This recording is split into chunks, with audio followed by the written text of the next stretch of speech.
I do a lot of takes, you know, not just in one day. Like I'll do kind of like over, you know, I'll start early on in the course of a record, like while drum tracks are going on, I'll just lay down some vocals, and then maybe I'll keep them, maybe I won't, and then, you know, 5 days later lay down some more, and then, you know, you get like a couple of different vibes going, like how you are that day and how your throat sounds, and then you just kind of, you know, pick the best of what you did.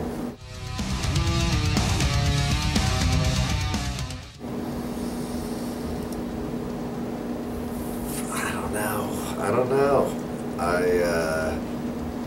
I'm not opposed to it. I've never really thought about it. I know it's kind of getting popular right now. I don't really fancy myself that good of a guitar instructor, so I'm sure there's probably, you know, a bunch of 15-year-old kids on YouTube that like smoke me, so I figured it'd probably be, you know, I mean, I go to YouTube and I watch just random people playing stuff and showing stuff, and so, yeah, you know, maybe, I mean, we've done some things where I'll break down a song, and I don't know about a whole DVD about it, you know, never say never. I could see Phil doing it before I would, probably.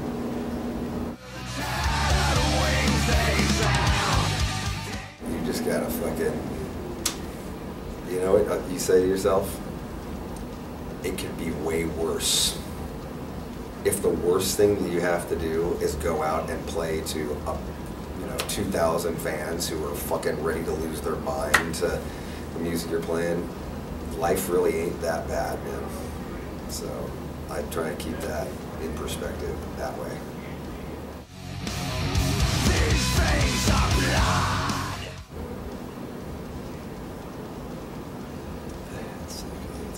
Oh, that was at some show. It was on Mayhem, and it was hella random. I've broken it a bunch of times, but the last time I did it, I put it up onto the, at least I always take it and I'm like rubbing it against the pole, and at the end of the song just making a bunch of noise, and then, like, I barely even tapped it and the whole headstock just went, and I was all, holy shit. There's, I mean, all you can do at that point is just laugh, and the freaking crowd laughed, and we all laughed. It was funny.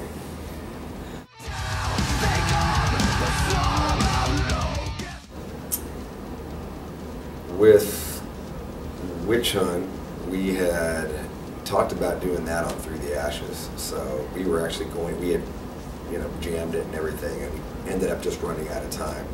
So then we said, oh, let's do it on the Blackening. So we were going to do it on the Blackening again, ran out of time, and this time we were like, we have to fucking do it, like, we're doing it this time. So we did that, and then with Sentinel, just awesome Priest song, you know, very metallic Priest song, a song that's been one of our favorites for a long time. I got a great, you know, build up in the middle of it, and it was something that was from their latter era, you know, like a lot of their earlier stuff gets covered, but, you know, not a whole lot from their latter era, which is awesome, you know, Defenders of the Faith, Painkiller, you know, those albums are fucking killer. So we wanted to do something from that latter era just because not many bands do it.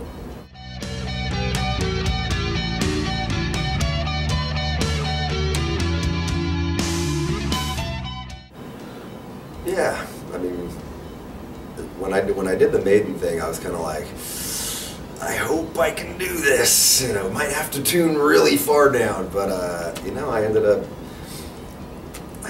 just, you know, I had sung high here and there, you know, but never for an entire song. You know, like Imperium is pretty high, but it just is like a little bit here and there.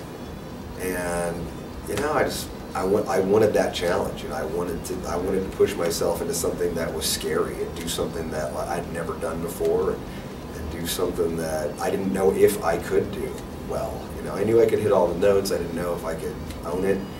And then after I did it, you know, I was like, wow, man, fuck it, I can actually sing that high. It was, I mean, it was a surprise to me. I've been singing low and heavy or screeching or kind of, you this singing in this middle area for pretty much all of my singing career, and to all of a sudden discover that I could do more 17 years into my singing career was pretty awesome, man. And I'm glad I challenged myself, and I had a lot of help from my engineer. He really kind of like gave me the confidence to do it. And then each time I did it, just trying to do more, trying to learn more. How did I do that? What did I do different? Why did that sound good when I did it like that? Just kind of asking yourself those questions. Forming clouds, the shadow shroud.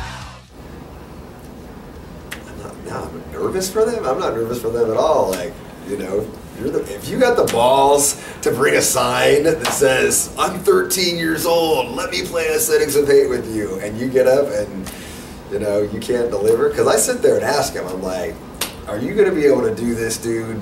Come on, really? You're 13? Okay, get them up there. Like, that point, it's just like, let's see what you got, man. It's good, good trial by fire.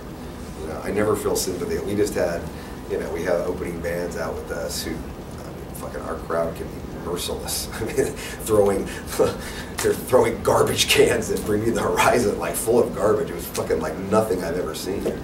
And, people are asking me like, hey, do you feel sorry for them? Like, no, I don't feel sorry for them. We opened for Slayer for 5 fucking months, man. We used to walk out to 300 dudes flipping us off, screaming Slayer in our face. Like, Jesus.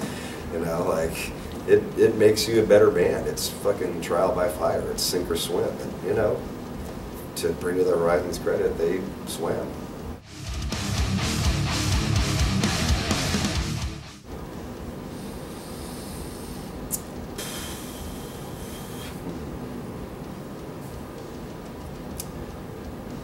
Probably This Is the End, or